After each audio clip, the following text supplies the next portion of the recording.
Somewhere beyond the noise of the day, beyond the final thought before sleep, a quiet journey is about to begin. The midnight vessel waits patiently in the dark. Lanterns glow softly. You're welcome to rest here, to breathe slowly. The rain on the cabin window of the midnight vessel has a familiar rhythm tonight. It is a sharp, percussive sound, thousands of tiny glass-like droplets shattering against the metal hull. It's the sound of the world we know, the world of air, of weather, and of constant movement. But as we settle into our seats and the lanterns dim to a faint amber glow, the vessel begins its slow, deliberate change. We are no longer gliding across the surface. The floor beneath us feels steady, yet there is a subtle shift in the gravity of the room. We are beginning to sink. As the hull disappears beneath the waves, the first thing you notice is the sound. The frantic patter of the rain does not stop, but it transforms. It loses its sharpness. The high-pitched tink-tink of water hitting metal is swallowed by the ocean, turned into a low, rhythmic thrum, a soft, textured vibration that feels more like a heartbeat than a storm. This is the physics of the threshold. Water is nearly 800 times denser than air. In the atmosphere above, sound waves travel by bumping air molecules together, but here, in the cradle of the sea, the molecules are already packed tightly together. Because of this density, the water acts as a grand filter. It captures the chaotic, high-frequency noises of the surface and dissolves them, leaving only the deep, resonant tones to reach our ears. You are now entering a world where sound travels 4.5 times faster than it does in the air, yet it feels infinitely more peaceful. Look out through the reinforced glass of the observation deck. We are passing through the first few meters, the sunlight zone. For a moment, the water is a bright, frothy turquoise, filled with the bubbles of our own descent. But as we continue to glide downward, the colors begin to behave strangely. The ocean is a master of light. As sunlight enters the water, the long wavelengths of light, the reds, the oranges, and the yellows are the first to be absorbed. It's as if the ocean is slowly undressing the sun. Within the first 30 feet, the reds simply vanish. They are not hidden by shadows. They cease to exist in this spectrum. A red rose, if held outside this window, would now look like a deep, velvet black. We are being wrapped in a blanket of blue. Blue is the shortest wavelength, the most stubborn of colors. It travels the deepest, scattering across the water molecules and creating this infinite sapphire cathedral that now surrounds the midnight vessel. Feel the pressure outside the hull. It is increasing, but not in a way that feels heavy or threatening. Think of it as the ocean's embrace. On on land, we are constantly fighting gravity, our muscles and bones bearing the weight of our existence. But here, we are discovering the science of buoyancy. In 250 BC, Archimedes realized that any object, totally or partially immersed in a fluid or liquid, is buoyed up by a force equal to the weight of the fluid displaced by the object. As the midnight vessel sinks, the ocean pushes back with a gentle upward strength. This counter-pressure creates a sense of near weightlessness. Imagine your own body in this state. Imagine the tension in your shoulders, the tightness in your back, and the weight in your limbs slowly dissolving into the water. You are being held by the weight of the sea. You are becoming a part of the fluid world, where every movement is slow, every breath is deep, and every thought is cushioned by the blue. The surface is now far above us. The storm, the wind, and the noise of the day are nothing more than a memory, a faint, blurred echo in the distance. We are moving into the great quiet. The midnight vessel glides deeper. The turquoise turns to emerald, the emerald turns to navy, and the navy begins its slow transition into the deepest indigo. We are leaving the world of light and entering the world of shadows. As the midnight vessel descends further, the deep navy blue outside the window begins to feel more like a solid, protective wall. The cabin around you is a sanctuary of warmth, a small pocket of air and light in an infinite world of water. You might notice that your own breathing has started to slow down, matching the steady, hypnotic pulse of the vessel's engines. It is a rhythmic hum that doesn't demand your attention, but rather invites your mind to drift. Think for a moment about your life on the surface. From the moment we are born, we are in a constant, silent negotiation with gravity. Every bone in your skeleton, every muscle in your back and neck is working tirelessly to hold you upright against the invisible pull of the earth. On land, we are heavy creatures. We rarely feel this weight because we are so used to carrying it, but it is always there, a persistent downward pull that shapes our movements, tires our limbs, and tenses our spirits. Even when we sleep on land, the bed pushes back against us, a constant reminder of our own mass.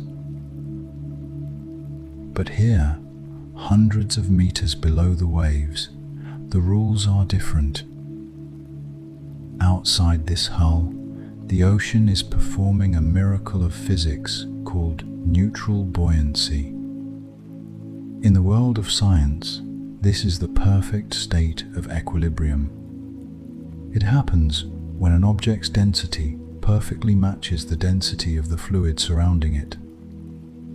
In this state, the downward pull of gravity is exactly cancelled out by the upward force of the water, is less than has hone. 5 is greater than, you neither sink nor float.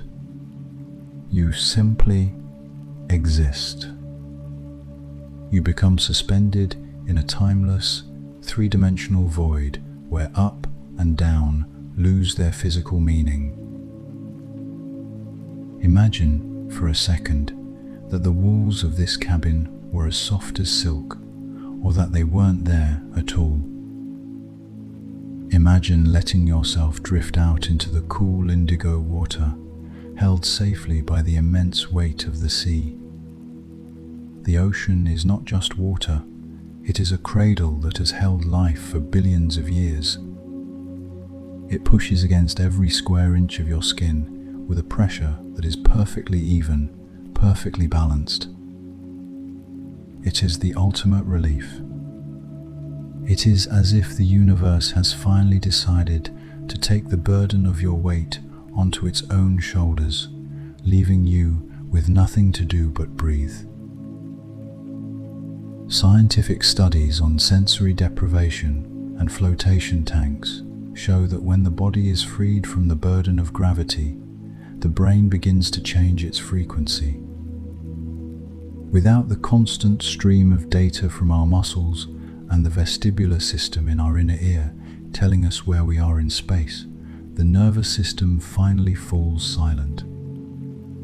The fight or flight response, the part of you that is always on edge, always scanning for the next task, starts to power down. It realizes, perhaps for the first time in a very long time, that it has nothing to hold up. It has no posture to maintain, no balance to keep, and no ground to fear. As you lie there, let that feeling of neutral buoyancy wash over you like a slow-moving current. Start with your feet. Feel the arches of your feet and your ankles become light, as if they were made of nothing more than sea foam.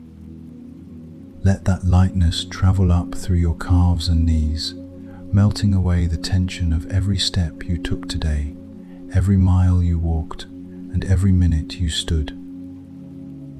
Your legs are no longer pillars of support, they are weightless ribbons, drifting in the dark. Your hips and lower back, the heavy anchors of your body where we store so much of our daily stress, are now being supported by the invisible hands of the deep. There is no hard surface pressing against you. There is only the soft, velvet resistance of the blue. Your spine, usually compressed by the weight of the atmosphere, begins to decompress, millimeter by millimeter. The vertebrae find space they haven't felt in years. The nerves find a quiet path.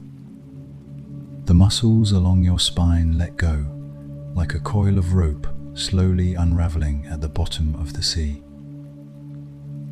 In the deep ocean, even the most powerful creatures move with a deliberate, flowing grace that looks like a slow-motion dance.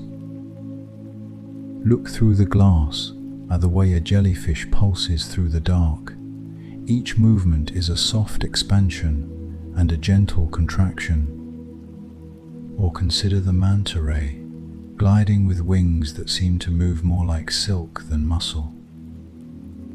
They do not struggle against their environment, they are a part of it.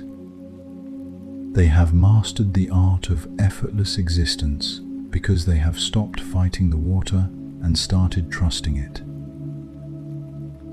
We are learning that art tonight.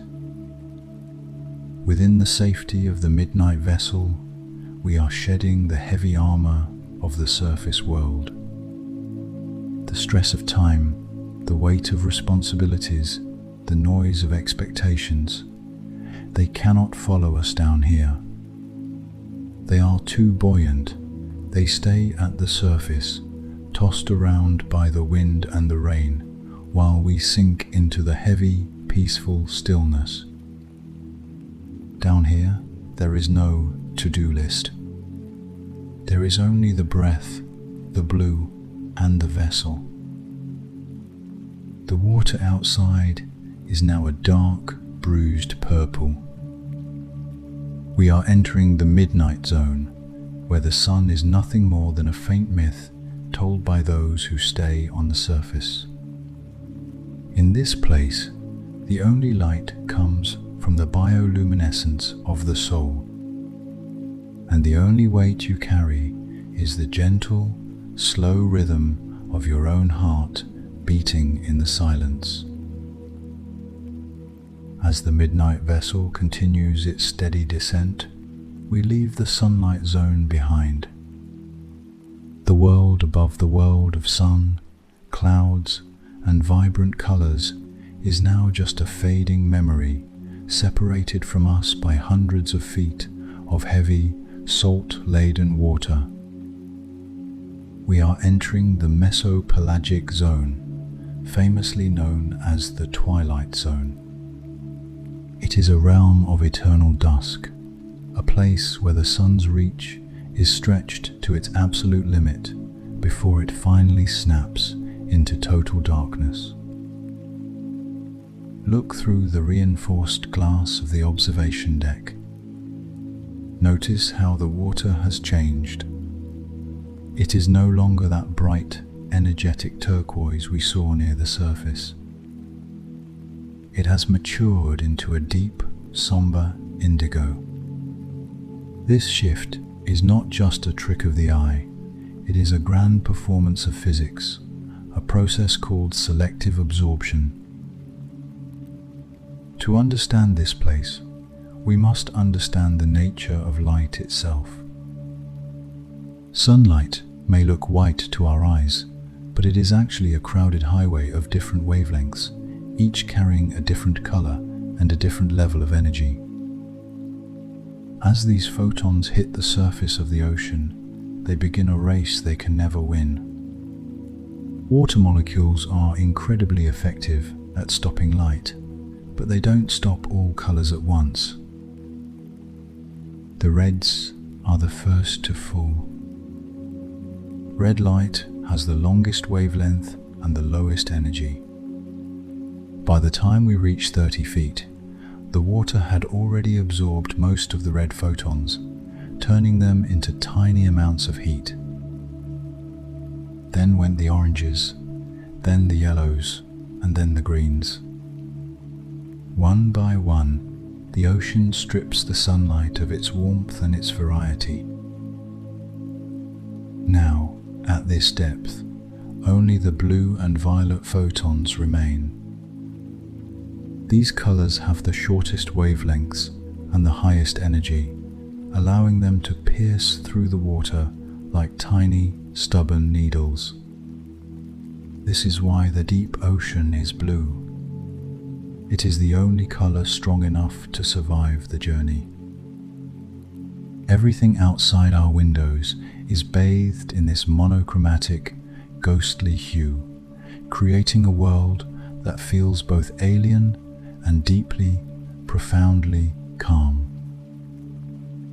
In this twilight zone, between 200 and 1,000 meters deep, the light is so dim that photosynthesis is impossible. No plants can grow here, no forests of kelp, no floating gardens of algae. It is a world of shadows, where every living thing must find a different way to survive. If you look closely into the indigo void, you might see shapes moving creatures that have spent millions of years adapting to this permanent evening. Many of the inhabitants here have developed massive, upward-facing eyes.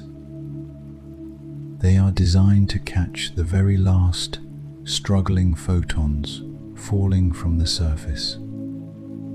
To them, the faint blue glow we see is a bright sky. They look up, watching for the silhouettes of prey against the dim light above, while they themselves remain hidden in the thickening shadows below. It is a delicate balance of visibility and invisibility, a game played in a cathedral of fading light. As the midnight vessel glides through this indigo mist, the pressure continues to mount. We are now under tens of atmospheres of pressure. On the surface, the air presses against us with about 14 pounds per square inch. Down here, that force has multiplied. Yet, inside the vessel, you feel only the stillness. The science of engineering protects us, just as the science of the sea protects the life outside. There is a strange psychological shift that happens in the twilight zone. On land, we are used to the horizon, a clear line that tells us where we are. But here, the horizon is gone. There is only the depth. There is no left or right, no beginning or end. You are suspended in a blue liquid sky, drifting through a space that feels as vast as the vacuum between stars. The deeper we go, the more the blue begins to bruise into black. We are nearing the edge of the aphotic zone, the place where light simply ceases to be. It is a threshold that few humans ever cross. It is a place of absolute privacy, far removed from the satellites, the radio waves, and the constant hum of human civilization. Take a moment to appreciate the silence of this transition. The vessel's lights cast long, soft beams into the water, illuminating the marine snow, the tiny organic particles that drift down like slow-motion dust motes in an abandoned mansion. Each flake of this sea snow takes weeks to reach the bottom, a slow, vertical journey that mirrors our own. We are moving away from the world of doing and into the world of being. The light is almost gone now. The indigo is turning to a deep, velvety charcoal. The last few blue photons are flickering out, leaving us in the hands of the darkness. But this darkness is not empty. It is a canvas, waiting for the bioluminescent stars of the deep to make their appearance. The midnight vessel is steady.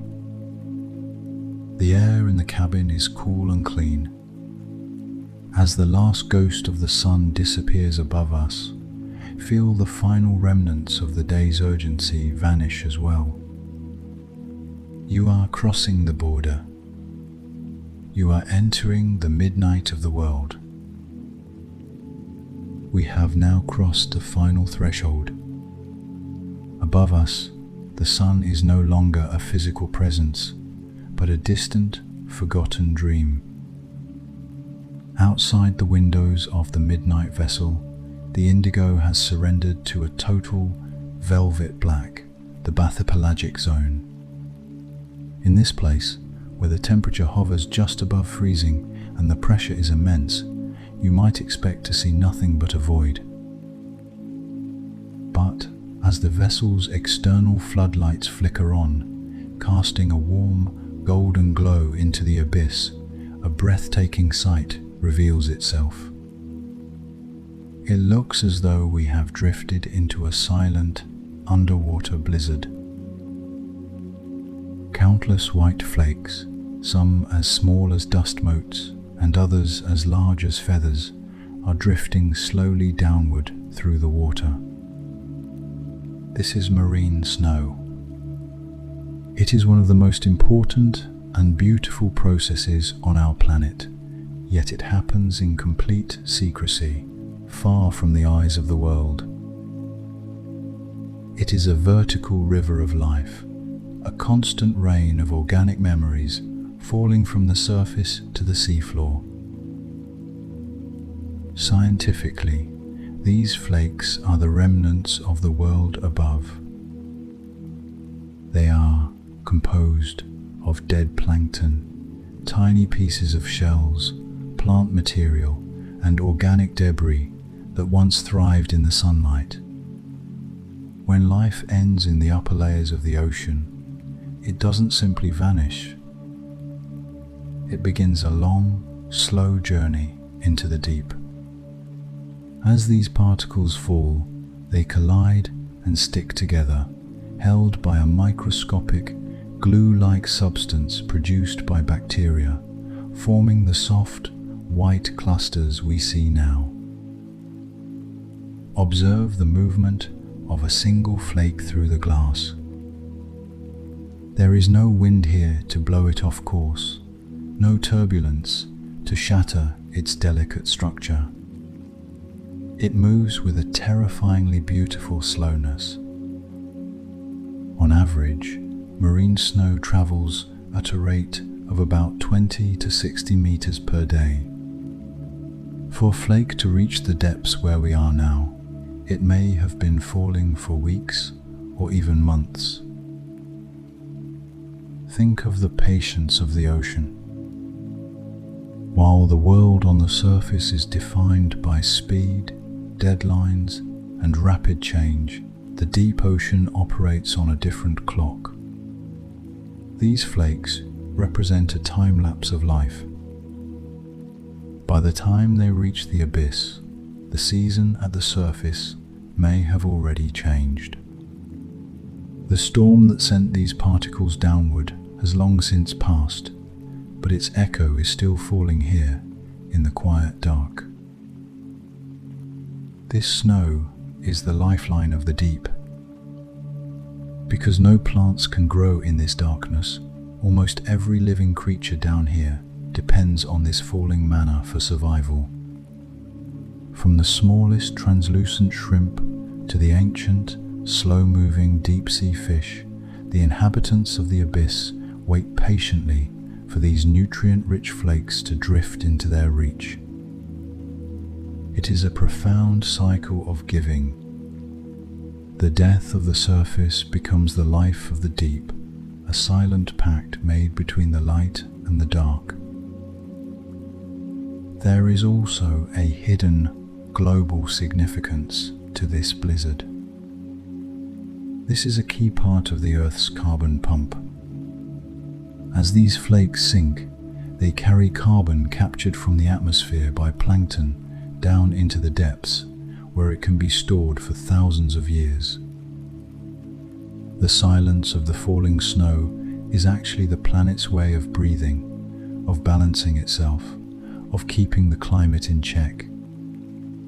Every flake is a tiny vessel of carbon being tucked away in the blue basement of the world. As you watch the snow drift past the cabin, you might feel a sense of strange familiarity. On a winter night on land, we watch snow fall against the streetlights, feeling the world grow muffled and still.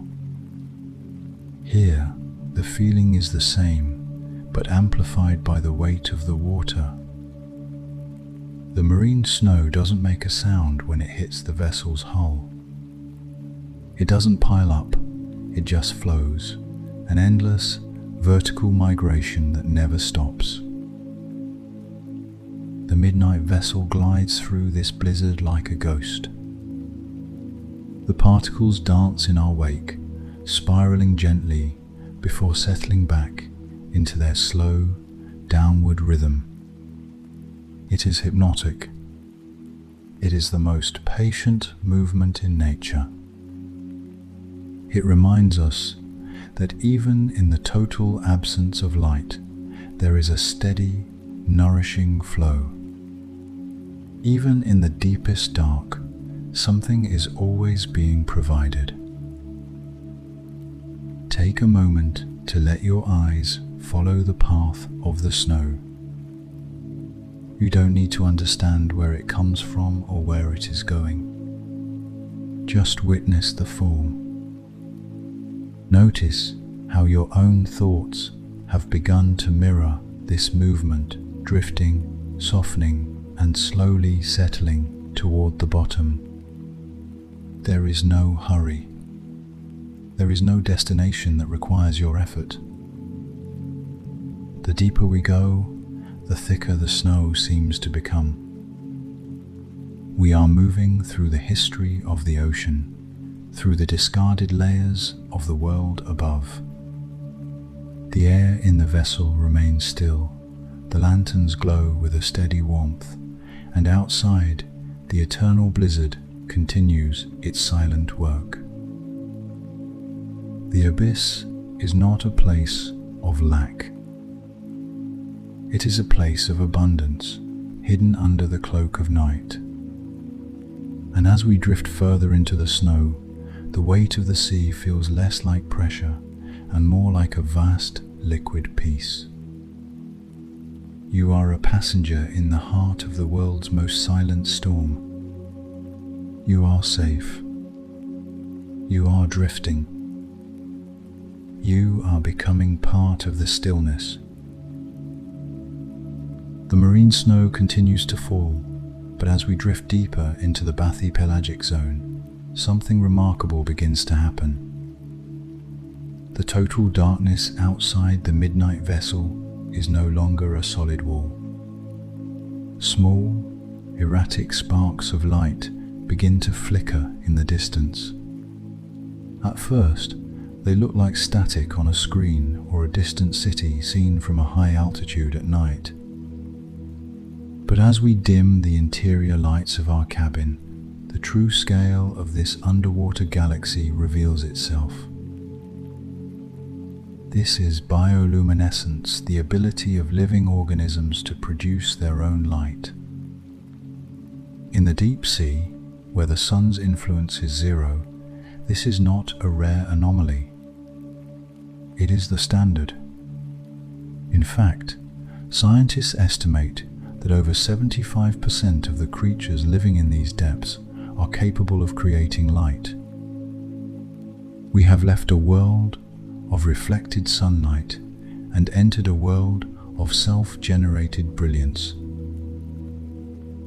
Observe the flashes through the glass. You might see a sudden pulse of neon blue or a long, rhythmic glow of emerald green. This light is a marvel of biological engineering. While the light bulbs in our homes generate a vast amount of heat along with their light, bioluminescence is cold light. Through a chemical reaction involving a molecule called luciferin and an enzyme called luciferase, these creatures convert nearly 100% of their energy directly into light, with almost no heat loss. It is the most efficient lighting system in the known universe. As the midnight vessel glides through this forest of sparks, you might wonder why they shine at all in a place meant for hiding. The reasons are as varied as the lights themselves. For some, light is a fishing lure. The famous anglerfish carries a glowing orb on a stalk above its head, a tiny hypnotic star that draws curious prey into the shadows. For others, light is a defensive shield. Many small shrimp and jellies will release a cloud of glowing chemicals into the water when threatened, creating a smoke screen of light that blinds their attacker while they escape into the dark. There is a strange and beautiful phenomenon here called counter-illumination. Some fish have rows of light-producing organs on their bellies. They use these to match the faint, residual light filtering down from above, effectively erasing their own shadow. By mimicking the sky, they become invisible to anyone looking up from below. They are hiding in plain sight by becoming a part of the light itself. Wait for a moment and look at the larger shapes drifting by. A comb jelly pulses with rows of shimmering, iridescent lights that look like neon fiber optics. It doesn't use these lights to see, but perhaps to communicate or to startle. The patterns are complex, like a silent language being spoken in the void. In the absolute quiet of the deep, light is the only voice that carries. Being here, surrounded by these living constellations, changes your perspective on the dark. On the surface, We often associate darkness with emptiness, with a lack of information. But here, the darkness is the necessary canvas for this spectacular show. Without the blackness of the abyss, we would never see the delicate, flickering beauty of these creatures. The dark doesn't hide them, it defines them. Scientific exploration of this deep-sea light show is still in its infancy. Every time a vessel like ours descends, we find new patterns, new colors, and new ways that life has found to triumph over the gloom. There are even burglar alarm displays, where a creature will light up brilliantly when attacked, hoping to attract a larger predator that will eat its attacker. It is a high-stakes game of survival played out in silent, glowing pulses.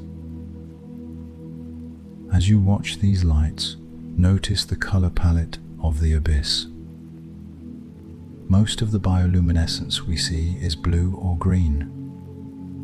This is not a random choice. Just as we learned in the Twilight Zone, blue light travels the farthest through water. If a creature produced red light here, it wouldn't be seen from very far away. Blue light, however, can pierce through the dark for dozens of meters, acting as a beacon in the silent sea. The midnight vessel is now moving through a particularly dense cluster of lanternfish. They move in unison, their small, glowing flanks creating a shimmering curtain of silver and blue. It is like drifting through a galaxy of stars, but instead of the cold vacuum of space, we are held by the warm, supportive weight of the ocean. You are an astronaut of the inner space, witnessing a sky that never sets. Let your eyes rest on the rhythmic flickering. There is no urgency in these lights. They pulse with the slow, steady heartbeat of the deep. The frantic pace of the surface world, with its artificial neon and restless screens, feels impossibly far away. Here, the light is natural, it is ancient, it is patient. We are now deep within the midnight zone. The surface is miles above us, and the seafloor is still a vast distance below. We are suspended in a world of living stars. The vessel glides on, its engines a mere whisper, while the constellations of the dark continue their eternal, silent dance. Feel the cabin's steady warmth protecting you. The lights outside do not ask for anything. They simply exist, shining because it is their nature to shine. As you watch them, your own thoughts can become like these lights, small, gentle, and drifting peacefully in the vast, quiet blue. You are safe in the dark. You are surrounded by light. You are exactly where you belong. Outside the midnight vessel, the darkness is now absolute. But as the visual world fades, another sense begins to take over. In the deep sea, silence is not what it seems. While we perceive this place as a realm of muteness to the creatures of the abyss, the ocean is actually a vibrant, bustling auditorium of sound. We are currently drifting through the most efficient medium for communication on our planet. On the surface, we are used to sound traveling through air, a thin, invisible gas where molecules are far apart. In the atmosphere, sound waves lose energy quickly, bouncing off trees or being absorbed by the ground. But here, inside the heavy density of the water, the rules are rewritten. Because water molecules are packed so tightly together, they act like a high-speed highway for vibrations. Sound in the ocean travels at roughly 1,500 meters per second, nearly 4.5 times faster than it does in the air above. This means that the ocean doesn't just carry sound, it preserves it. Imagine a sound made near the surface of the North Atlantic. In the air, it would vanish within a few miles. But down here, in the cold, pressurized depths, that same sound can travel for hundreds, even thousands of miles without ever losing its clarity.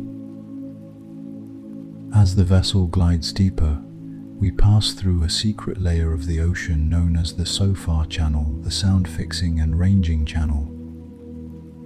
This is a unique horizontal corridor in the water where the temperature and pressure create a natural acoustic lens. Any sound produced within this channel becomes trapped by the laws of refraction. It doesn't scatter, it bounces along the channel like a ball in a hallway, traveling across entire ocean basins. During the Cold War, scientists discovered that a small underwater explosion off the coast of Australia could be heard clearly by sensors near Bermuda, halfway around the world. The ocean is a grand, global web of whispers, a place where a pulse of energy can cross continents in silence. Listen to the low-frequency hum that occasionally vibrates through the hull of the midnight vessel. These are not just mechanical noises. Some of these vibrations are the songs of the great whales, the true masters of this acoustic world. Blue whales and fin whales produce sounds at frequencies so low that the human ear can barely perceive them as anything more than a pressure in the chest. These infrasonic pulses can carry across thousands of miles of deep water. A fin whale singing off the coast of Iceland may be communicating with a mate near the Caribbean. They do not need to see each other. They do not need to be in the same part of the world. They are connected by the shared resonance of the deep. Their songs are ancient, complex, and incredibly slow, much like the movement of the ocean itself. For the inhabitants of the deep, sound is vision. In a place where light is a luxury, sound provides the map. Many creatures use echolocation, sending out clicks and pulses to see the shapes of the seafloor and the movement of prey. To them, the silence we experience is filled with rich, textured data. Every echo tells a story. Every vibration is a landmark. Inside the cabin, we are shielded from this cacophony. Our microphones pick up the muffled, rhythmic thrumming of the abyss, but to us, it feels like a heavy, velvet quiet. This is the paradox of the deep sea. It is a place of incredible acoustic energy, yet it offers the most profound sense of stillness imaginable. It is like being in a massive cathedral where 1,000,000 whispers are happening at once, yet the air remains perfectly calm. The weight of the water acts as a final barrier to our worries. Just as the ocean filters out the red light and the heat of the sun, it also filters out the frantic, high-pitched noise of human civilization. The sounds of traffic, the sirens of the city, the constant chatter of the surface, none of it can reach us here. Those sounds are too thin, too fragile to survive the descent. Only the deep, resonant, and meaningful sounds remain. As you rest in the warmth of the vessel, try to sense the vibration of the sea. Don't try to hear it with your ears, but with your body. Feel the slow, steady pulse of the planet's heart. The ocean is breathing in long, tectonic cycles, and you are currently tucked away in its throat, listening to the very soul of the earth. There is a deep comfort in this acoustic sanctuary. It reminds us that communication doesn't always have to be loud or fast to be effective. The most important messages, the ones that travel the farthest, are often the ones that are the most patient. They are the low, steady pulses that take their time to arrive. The midnight vessel is now approaching the final stage of our journey. The sea floor is no longer a distant mystery. It is becoming a reality beneath us. The marine snow is settling, the bioluminescent stars are thinning out, and the language of silence is becoming even more profound. The descent of the midnight vessel is finally slowing.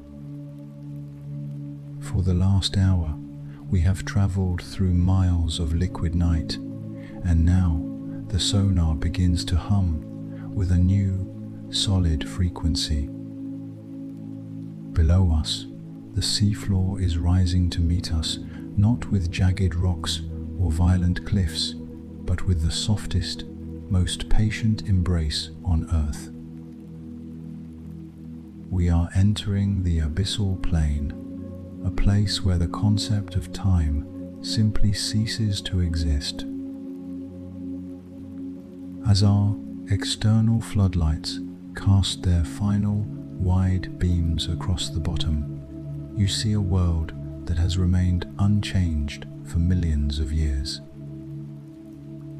It is a vast, undulating desert of fine, silver-grey silt known as pelagic ooze.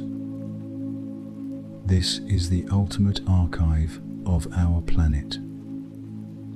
Every grain of dust, every microscopic shell, and every fragment of cosmic stardust that has ever fallen through the water column eventually ends up here. Scientifically, the accumulation of this silt is one of the slowest processes in nature. It takes nearly 1,000 years for just 1 centimeter of this soft sediment to settle. To look out the window at the seafloor is to look at a calendar that measures time in millennia, not minutes. The layer of silt beneath the vessel's hull may be miles thick, representing a history of life that stretches back long before the first humans ever walked the earth. The pressure here is now immense, over 8 tons per square inch. On the surface, such a force would be unimaginable, but here it acts as a stabilizing power. Everything is compressed into a state of absolute calm. There are no currents here, no tides, no storms. The water at this depth is almost completely stationary, having traveled for centuries from the polar regions to reach this resting place. It is the oldest water on the planet, and it carries the wisdom of the ages in its cold, heavy stillness. The midnight vessel now hovers just a few feet above the silt, its engines sighing as they enter a low-power standby mode. The vibration you felt throughout the journey begins to soften, turning into a faint, barely perceptible purr. Outside, the marine snow has finally finished its long fall, settling into the grey velvet of the floor. The bioluminescent sparks are fewer now, as the life here is slow-moving and sparse. Everything is designed for conservation. Everything is designed for peace. In this abyssal zone, the temperature is a constant, steady 4 degrees Celsius. It never changes. It doesn't matter if it is summer or winter on the surface. It doesn't matter if a hurricane is raging miles above us or if the sun is scorching the waves. Down here, there is only the eternal now. This consistency is the ultimate sanctuary for the mind. It is a place where you are finally permitted to stop tracking the hours, the days, and the years. Imagine your thoughts as tiny grains of that silver silt. For the entire day, they have been swirling, suspended in the chaotic currents of the world above. But now they have reached the bottom. They are settling, slowly and surely, into the soft foundation of the deep. One by one, the worries, the plans, and the memories are finding their place in the quiet archive of the abyss. They are being covered by the weight of the sea, tucked away where they can no longer disturb you. The midnight vessel is now completely still. We have reached the end of the journey. The lanterns in the cabin are dimming further, fading from amber to a faint, ghostly glow that mimics the stars of the deep. The muffled thrum of the rain from the surface is now so distant that it feels like it belongs to another life, a different person. You are safe in the deepest cradle of the world. Miles of water stand between you and the noise of civilization. The darkness outside is not a void, it is a solid, protective presence. It is the heavy blanket of the earth itself, holding you steady, keeping you warm, and inviting you to finally, completely let go. The silence of the abyssal plain is now total. It is a silence that doesn't just surround you, but enters you, filling the spaces between your thoughts with a profound and heavy peace. There is nothing left to see. There is nothing left to hear. There is only the breath, the slow, effortless rhythm of a body that has forgotten the weight of gravity. As the last light of the vessel flickers off, leaving us in the true, unadulterated dark, remember that you are not alone. You are part of the great silent pulse of the ocean. You are a passenger on a journey that has no end, only a deep and lasting rest. And now, our journey gently slows. There's nothing more you need to listen to, nothing you need to follow. The vessel will continue drifting quietly through the night, carried by rain and distant stars. You can allow your thoughts to fade and rest as long as you need. We'll remain here with you, moving softly until sleep arrives.